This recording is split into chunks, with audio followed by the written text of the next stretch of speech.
เข้าใจเรื่องวัดไฟหินพระสังคมเป็นยังไงด้วยนะแล้วก็วันนี้อาจารย์ก็จะมาเล่าเรื่องของว่าปัญหาเกิดขึ้นกับประเทศของเราคือปัญหาเรื่องทุจริตมันสร้างผลเสียอย่างไรเกิดขึ้นกับสังคมนะครับแต่ก่อนเข้าสู่รายการก็อยากให้อาจารย์เล่าว่าสังคมมันเป็นยังไงครับอาจารย์คือเรื่องการทุจริตคดโกงเนี่ยมันเป็นปัญหาระดับโลกแล้วประเทศไทยก็รณรงค์เรื่องนี้มาเป็นเวลายาวนานแต่ความสามารถในการแก้ไขหรือคลี่คลายปัญหานี้มีน้อยเต็มทีนี้มีสถาบันของเยอรมันหนึ่งเขาเรียกว่า Transparency International เนี่ยเขาตรวจสอบประเทศทั่วโลกเนี่ยมีการทุจริตคดโกงมากน้อยอย่างไรแต่ปรากฏว่าในประเทศสแกนดิเนเวียก็ดีสวิตเซอร์แลนด์ก็ดีนิวซีแลนด์เป็นประเทศที่มีการทุจริตคดโกงน้อยแต่ว่าประเทศไทยเราเนี่ยมีการทุจริตคดโกงอยู่ลำดับที่101ของโลกแล้วก็มีความโปร่งใสเพียง 3.5 ทุจริตคดโกง6.5 หมายความว่าโกงมากเลยเราก็พยายามที่จะแก้ไขนะว่าจะทำยังไงหนักไปกว่านั้นเมื่อ2 วันที่ผ่านมาได้ข่าวว่ามูลนิธิศูนย์ส่งเสริมพระพุทธศาสนาแห่งประเทศไทยมีการยักยอกเงินออกไป41 ล้านบาทว่านี่เป็นศูนย์ส่งเสริมนะฮะเพื่อที่จะรักษาศีลเพื่อจะไม่มีการทุจริตคดโกงคณะกรรมการไปทุจริตคดโกงเองเนี่ยก็สาเหตุมันก็คือเรื่องของความอยากเกินขอบเขตนะปกติคนทุกคนเนี่ยเราก็มีตัณหา3 ตัวเนี่ยนะคือกามตัณหาผูกพันอยู่ในทรัพย์สินเงินทองรูปรสกลิ่นเสียงภาวะตัณหาอยากมีมากกว่าเดิมวิภาวะตัณหาอยากจะมีฝืนต่อ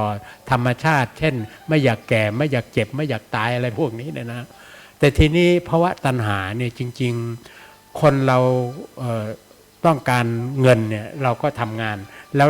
ได้ภายในกรอบบรรทัดฐานของสังคมแต่โลภะจิตนี่เป็น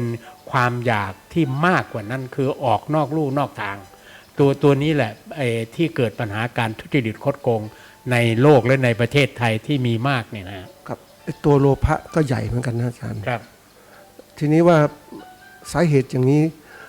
มันเป็นสาเหตุที่เกิดขึ้นในสังคมคนก็รู้ว่าการมาตัณหานะครับก็ตัวหนึ่งโลภะก็ตัวหนึ่งมีกิเลสมากมายทีเดียวนะว่าถ้าเป็นตัวทำให้เกิดว่าการทุจริตช่อโกงนี่คนเราก็รู้ตรงนี้ทำไมยังไม่ทำเพราะความรู้มี2 อย่างนะฮะคือรู้ทางพระศาสนาเรียกว่าศึกษาเนี่ยหมายความว่าต้องปฏิบัตินะฮะแต่เรารู้เพียงอ่านออกเขียนได้เฉยๆก็ล่ายาวไปตามนั้นแต่ว่าไม่มีความลึกซึ้งความเข้าใจเหมือนคนบางคนที่จะแก้ไขปัญหาทุจริตคดโกงแต่พฤติกรรมเขาเองเนี่ยไม่มีการแก้ไขเลยยังเป็นอย่างนั้นอยู่นี่ดังนั้นรู้แบบนกแก้วนกขุนทองเนี่ยมันพูดกับเราเป็นอย่างนั้นอย่างนี้นะแต่มันไม่รู้ความภาษา understanding เนี่ยวันหนึ่งผมเข้าใจว่านิกสันเนี่ยทูลกับรัชกาลที่9ความเข้าใจนี่หมายความว่ายังไงเข้าใจนี่รู้สึกพระองค์ตัดเป็นภาษาอังกฤษ penetrate คือมันทะลุเข้าไปในหัวใจไม่ใช่รู้แต่ภายนอกดังนั้นที่รู้เรื่องโลภโกรธหลงมันมีนี่รู้เพียงเรียกว่าเป็นรู้ตามตำราแต่ไม่เข้าถึงถ้าเข้าถึงมันจะประกอบด้วยหิริโอตตัปปะหมายความเราต้องควบคุมตนเองภาษิตของมหาวิทยาลัยเชียงใหม่เนี่ยอัตตานังธรรมยันติปันดิตาธรรมยันติแปลว่าการข่มนะการอบรมการที่เรียกว่าฝึกฝนจนเหมือนจะต่อยมวยเนี่ยคนที่จะขึ้นเวทีนี่ไม่ใช่ว่าบอกว่าเขาสอนว่าเป็นหรือว่ายน้ำเขาสอนว่ากระโดดลงตุ่มไม่ได้มันต้องฝึกเป็นขั้นเป็นตอนว่าจะทำไงหรือตีเทนนิสเนี่ยมันต้อง1 2 3โยกตัวลงอะไรต่างๆมันต้องฝึกอย่างนั้นดังนั้นคนเราเนี่ยรู้แบบนกแก้วนกขุนทองไม่ได้เข้าใจถ้าเข้าใจแล้วมันจะตามมาด้วยคือตัวสำคัญนี่หิริโอตตัปปะว่าความจิตสำนึก เข้าใจแล้วก็คือละอายต่อบาปมันเกิดในใจเองทีนี้คนบางคนเนี่ยเพียงแต่ไปพูดเฉยๆแต่ตัวเองไม่เป็นอย่างนั้นดังนั้นก็ตัวนี้ตัวหนึ่งที่บอกประเทศไทยก็พยายามที่จะปราบโกงแอนตี้คอร์รัปชันก็เขียนไปทั่วประเทศเลยแต่ว่าทำไม่ได้เหมือนบางทีเราสังคมไทยนี่บางทีหลอกกันก็คือจังหวัดนี้หรืออำเภอนี้หมู่บ้านนี้ปลอดการไม่รู้หนังสือแต่ว่าไม่ได้เขียนไว้บอกหลายคนดังนั้นสภาพที่เป็นจริงกับความรู้แบบเอาแบบงูปลานะว่านี่ก็เป็นส่วนหนึ่งที่สังคมไทยเราไม่ประพฤติปฏิบัติเราก็กว่าชีวิตของอาจารย์จะกลับมาสู่ทางนี้ได้นะท่านก็หลงเดินทางไปท่านเป็นคนที่มีบุญคือสว่างมาอย่างนี้นะแล้วท่านรับได้แล้วเขาปฏิบัติจริงๆเพราะนั้นที่ท่านเป็นวิทยากรเนี่ยท่านก็ไปท่านไม่ได้เป็นวิทยากรแบบนกแก้วนกขุนทอง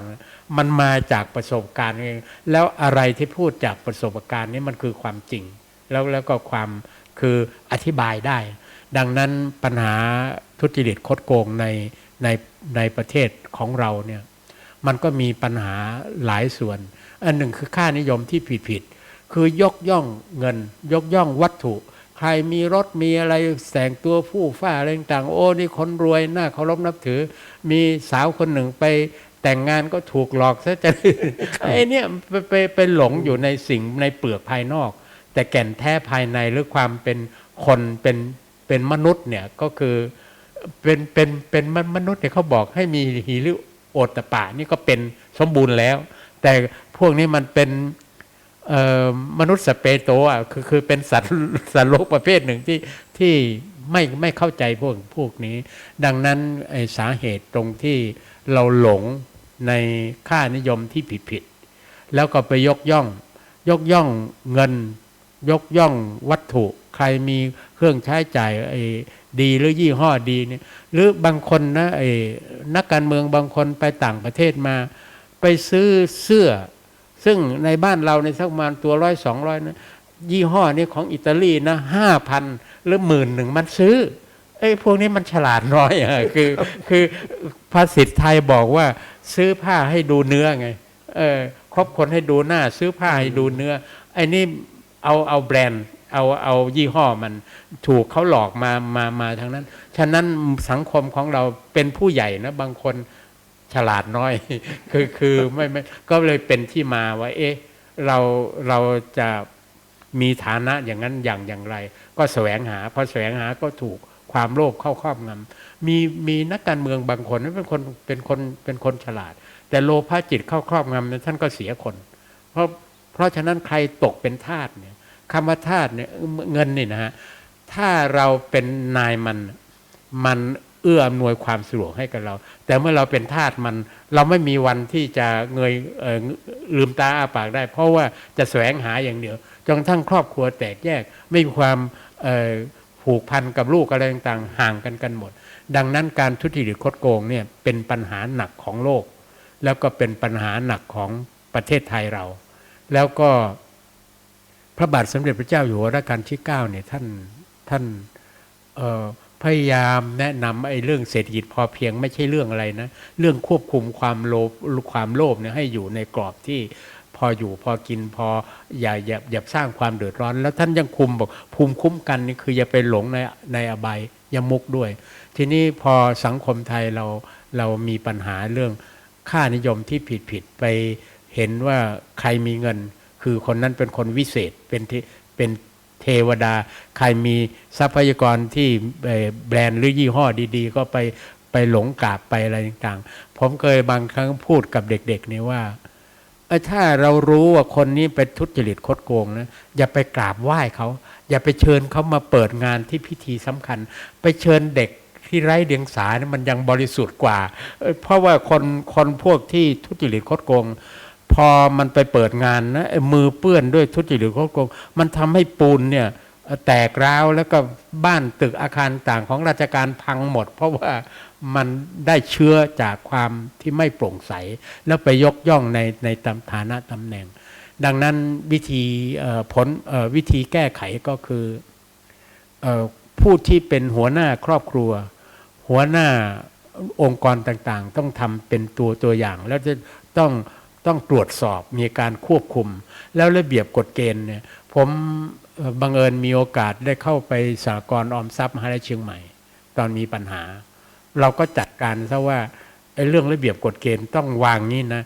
ถ้าเผื่อจะเบิกเงินจำนวนนี้ต้องผ่านมติคณะกรรมการที่เข้าประชุมกรรมการชุดใหญ่สมมติเป็นล้านต้องชุดใหญ่ชุดเล็กหน่อยสมมติว่า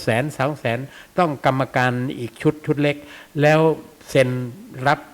เบิกถอนพวกนี้เหมือนกันถ้าระดับแสนนี่เอาสัก2 คนระดับหลายแสนก็3 คนถ้ามันมากกว่านั้นตกลงกับธนาคารเลยว่าเราต้องมีรายงานของคณะกรรมการไปประกอบด้วยและมีลายเซ็นของผู้เกี่ยวข้องดังต่อไปนี้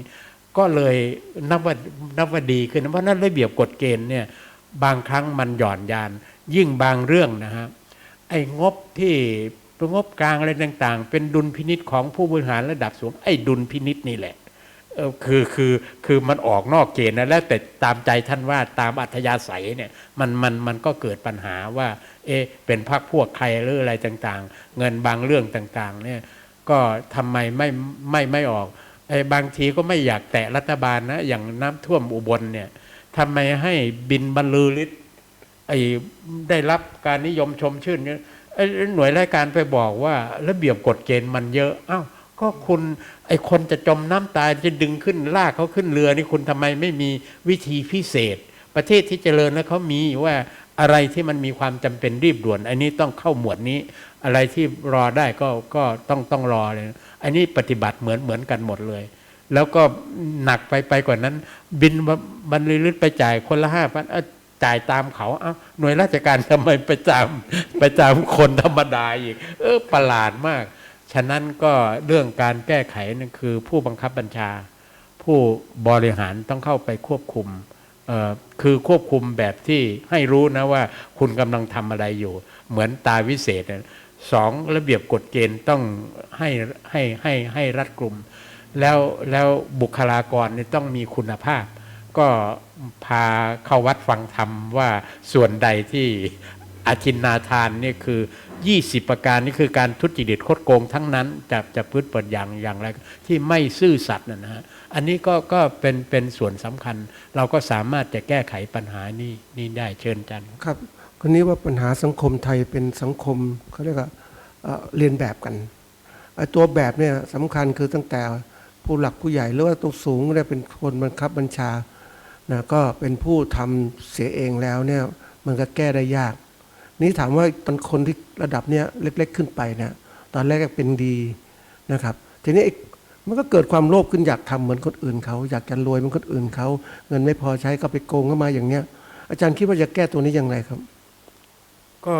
คือบังเอิญผมมาจากฐานะยากจนครอบครัวนี้นะแล้วก็มามีชีวิตอยู่ในมหาลัยเนี่ยมหาลัยไม่โดยเฉพาะสาขาวิชาที่ผมเรียนผมสอนเนี่ยมันไม่ได้สอนให้ร่ำรวยอะไรมากแต่ให้มีชีวิตที่ไม่เป็นหนี้นี่ภาษาบาลีตัวหนึ่งท่านบอกอินะทานังทุกขังโลเกการกู้หนี้ที่ไม่มีโอกาสจะชดใช้เขานี่เป็นทุกข์ในโลกนะแต่ว่าสหกรณ์ที่มีไว้เนี่ยเราเป็นหนี้แล้วเอาเงินในอนาคตมาจ่ายนี่แล้วก็ผ่อนจ่ายไปเรื่อยๆนี่เราก็สร้างฐานะได้คือความรู้จักพอประมาณตนกลับไปสู่ความรู้จักเหตุจากผลจากตนเราเป็นใครระดับความรู้ความสามารถและศักยภาพของเราและรู้จักประมาณในการใช้จ่ายที่ผมบอกไงว่าช่วงเลี้ยงลูกชาย2 คนผมบอกเขาเลยว่าพ่อแม่มีฐานะอย่างนี้นะพ่อแม่ไม่อาจจะส่งลูกเรียนมหาลัยเอกชนได้ถ้าเข้ามหาลัยของรัฐไม่ได้แต่บังเอิญโชคดีที่ลูกมันก็ขนขวายมันหนีมันกลัวพ่อแม่ไม่ส่งแล้วก็ไม่มีส่งจริงๆอันนี้คือรู้จักประมาณตนการรู้จักประมาณตนเนี่ยเราจะไปแคร์ว่าผมชอบป๋าเปรมที่บอกว่าประเทศไทยเราจนอยู่จะไปอายเพราะนั้นเราก็มีชีวิตอยู่ตามอัตภาพตามฐานะรู้จักอัตภาพของตนเองเนี่ยมันทำให้มีชีวิตอยู่ที่ก็ถึงไม่สุขมากก็ไม่เป็นทุกข์เพราะไม่เป็นหนี้แล้วก็ไม่โกงแล้วตอนที่ผมทำงานมหาวิทยาลัยเชียงใหม่ พอปลดเกษียณแล้วผมมีปัญหาเรื่องกฎหมายนะผมก็สมัครสอบเป็นทนายความสภาทนายความก็มีหนังสือมาถามมหาวิทยาลัยเชียงใหม่ว่าชีวิตประวัติของนายสุวิทย์ที่ทำงานอยู่ที่มหาวิทยาลัยเชียงใหม่นี่มีทุจริตหรือคดโกงมีด่างพร้อยอะไรไหมบังเอิญเราก็ไม่มีเรื่องนี้อยู่นะทางเขาก็แจ้งไปทางสภาทนายความก็ยอมรับว่าให้เป็นได้เพราะนั้นเขาก็ตรวจสอบนะอันนี้ผมก็คิดว่าการรู้จักประมาณตนนี่สำคัญมากแล้วก็ถึงแม้เราจะไม่ร่ำรวยแล้วก็ภูมิใจนะในสิ่งที่เรามีอยู่แล้วได้ปฏิบัติตามหลักพระศาสนาที่อทินนาทานเนี่ยก็เป็นส่วนหนึ่งว่าเราละเว้นแล้วเราก็ทำได้ตามฐานะของตนครับครับทีนี้คนส่วนใหญ่เนี่ยถ้าที่เขาทำกันเนี่ยเขาบอกไม่เห็นผลเลยโกงก็ยังอยู่ได้ทุจริตอยู่ได้สังคมยอมรับเนี่ยก็เลยกลายเป็นว่าคนอื่นก็เรียนแบบเนี่ยไอ้กลไกทางที่มีสังคมก็ไม่รู้จะจัดการอย่างไรอาจารย์คิดว่าตรงนี้จะทำยังไงครับอันนี้คือเป็นความเชื่ออย่างที่ไม่เชื่อกรรมไม่เชื่อของการกระทำเราต้องเชื่อว่าทำดีย่อมได้ดีทำชั่วย่อมได้ชั่วแต่ผลที่มันตามมาเนี่ยผิดผลมันเป็นบางพืชบางชนิดนะถ้าเราปลูกมะละกอหรือปลูกพืชถ้าว่าล้มลุกเนี่ยก็ภายใน2 เดือนมันผิดผลนะแต่ต้นสักที่จะมาสร้างบ้านที่มั่นคงมัน50 ปีเพราะฉะนั้นคนไทยที่เล่นหวยส่วนหนึ่งก็คือหวังรวยทางรัฐ ก็คือคิดว่ามันเป็นชีวิตที่ไม่มั่นคงอ่ะถ้ามั่นคงแล้วเขาจะไม่ไปพึ่งพาสิ่งที่ภาษาทางสีเขา probability ความเป็นไปได้เนี่ยมันไม่มีทางเป็นไปเลย หรือแม้แต่พวกเล่นไพ่นี่เหมือนกันว่าความเป็นไปได้ที่จะมันขึ้นมาอย่างนี้เนี่ยมันน้อยแต่หวยมันหนักกว่านั้นอันนี้ก็เป็นส่วนหนึ่งคือเราเชื่อว่าอย่าไปเขาเรียกว่าอะไรท่านพระพยอมท่านเคยพูดนะพอทำบุญสัก100 บาทจะมาเอาเป็นแสนแล้วเนี่ยมันเป็นการค่ากำไรเกินควรฉะนั้นก็ขอให้คิดว่าถ้าเราเชื่อมั่นในเรื่องการกระทำแล้วการกระทำที่สั่งสมบารมีมันต้องใช้เวลายาวนานนะฉะนั้นคนที่จะสมัครลงสสเนี่ยอย่าลืมนะตัวเองตั้งแต่เด็กมาจนกระทั่งถึงลงสสเนี่ยมีประวัติอย่างไงบ้างดีไม่ดีฝ่ายตรงข้ามเขาเขียนประวัติให้อีกเลยนะเร็วกว่าเดิมมาเลยอาจารย์ดังนั้นตัวประวัติตัวรักษาเรคคอร์ดหรือประวัติที่ดีงามเนี่ยมันต้องรักษานะต้องอาศัยกำลังใจที่มั่นคงแล้วเข้มแข็งแล้วเราไม่ปล่อยให้อารมณ์ฝ่ายต่ำที่มันฉุดกระชากไปที่ผมบอกว่าเราพายเรือเนี่ยเหมือนพายเรือทวนกระแสนะทำความดีอบายมุขและก็อารมณ์ฝ่ายต่ำมันจะฉุดมันมาเร็วแล้วแรงมากอันนี้เราถ้าไม่เข้มแข็งถ้าไม่พายไว้นะเราต้องเป็นไปตามตัวนะดังนั้นจะมาที่จะเอาชนะความโลภได้เนี่ยมันต้องยึดมั่นในหลักเรื่องทำดีได้ดีทำชั่วได้ชั่วแล้วก็ผลของการกระทำชั่วเนี่ยมันเป็นอย่างไรก็ทั้งตัวที่ตำแหน่งทางการเมืองนะหลายคนนะเขาไม่ได้ถึงขนาดนั้นผมยกตัวอย่างท่านนิกสันเนี่ยเรื่องวอเตอร์เกตคือลูกน้องของท่านตอนลงเลือกตั้งเนี่ยเข้าไปลักเอกสารที่พรรคเดโมแครตมีที่อาคารวอเตอร์เกตต้องชมท่านนิกสันตัวหนึ่งว่าท่านต้องปกป้องลูกน้องท่านคือเขาก็เลยบอกท่านปกป้องเงี้ยท่านปกป้องคนชั่วท่านก็ชั่วด้วยเขาก็สมาชิกพรรครีพับลิกันนะไปขอร้องให้ท่านต้องลาออกนะเพราะถูก impeachment อย่างปัจจุบันทรัมป์กำลังเจออยู่นี่จะเสียหายมากท่านก็ลาออกว่าสุขภาพไม่ดีประวัติศาสตร์อเมริกาก็บอกนั้นดังนั้นเพียงแต่เล็กน้อยอย่างนี้นะด่างพร้อยอย่างนี้นะเขาประเทศที่เจริญแล้วเขาสละตำแหน่งทั้งญี่ปุ่นหรืออะไรด้วยนะของไทยเรานี่คือพัฒนาใบหน้าหนามากคือไม่รู้ร้อนรู้หนาวไม่คือชินชากับเรื่องความชั่วเนี่ยอันนี้ผมคิดว่าเราในฐานะที่ อยู่ในแวดวงของพระศาสนาเนี่ยถึงไม่ได้ประพฤติตัวดีเลอเลิศอะไรมาก แต่เขาจะอ้างอิงได้ว่าเขาก็ยังชีวิตพวกนี้เขาก็ยังมีความสุข อย่างเขาสำรวจประเทศในโลกนี้นะประเทศภูฏานเนี่ยไม่ได้ร่ำรวยในระดับอเมริกาหรืออะไรทั้งสิ้นนะประเทศธรรมดานี่แหละแต่ว่าสภาพจิตใจเขามีความสุขกับมีชีวิตจำอัตภาพที่มีอยู่จนกระทั่งล็อกเลยนะว่าใครจะไปเยี่ยมภูฏานเนี่ยถ้าเกินสมมติเกิน800คนหรือ1,000ต่อปีเนี่ยเขาไม่เข้าเพราะว่าจะทำลายทรัพยากรธรรมชาติจะทำลายวัฒนธรรมเขาก็มีความสุขเพราะนั้นคนต้องแยกออกระหว่าง2ตัวนี้ happiness ความสุขกับ comfort ความสะดวกสบายมีรถมีลามีเงินมีอะไรให้ความสะดวกแต่คุณไม่รู้จักใช้มันหรือคุณเป็นทาสมันบางคนก็ไม่มีโอกาสอยู่ในประเทศชาติของเราเลยหรือต่างประเทศหนีไปอะไรต่างๆนี่คืออานิสงส์ของความซื่อสัตย์สุจริตความโปร่งใสประเทศทั้งหลายที่ผมเอ่ยชื่อมาเนี่ยเขาสง่างามอ่ะเพราะว่าผู้นำเขาเป็นคนที่มีความโปร่งใสซื่อสัตย์ไม่ทุจริตคดโกงเหมือนบางคนในบางประเทศครับอันนี้ก็สรุปได้เหมือนกันว่าการที่จะไม่ทุจริตคอร์รัปชันก็คือขึ้นกับตัวเจ้าของเองและสังคมนะสังคมจะเป็นผู้ที่ยังลงโทษด้วยนะครับทีนี้ว่าในปัญหาของเนี่ยการทุจริตคอร์รัปชันนั้นมันก็ยังแก้ไม่ได้มันก็ติดอยู่อย่างนี้นะอาจารย์คิดว่าตรงเนี้ยเมื่อยังแก้ไม่ได้อาจารย์จะให้กำลังใจกับผู้ปฏิบัติดีอย่างไรนะครับให้เขาอยู่ได้นะครับแล้วก็เตือนสติสำหรับคนที่กำลังจะคิดจะโกงหรือเอาของคนอื่นไปเนี่ยอาจารย์จะมีข้อคิดฝากอะไรไหมครับคือตอนอาจารย์พูดตอนแรกว่าไอ้สังคมเราปัจจุบันที่เราเกริ่นกันนำขึ้นมาตอนแรกว่าถ้าเรียนรู้เอาอย่างถ้าเอาอย่างฉะนั้นไม่รู้สิผมคิดว่าต้องเริ่มจากครอบครัวอย่างเราขับรถเนี่ยถ้าลูกนั่งข้างๆเนี่ย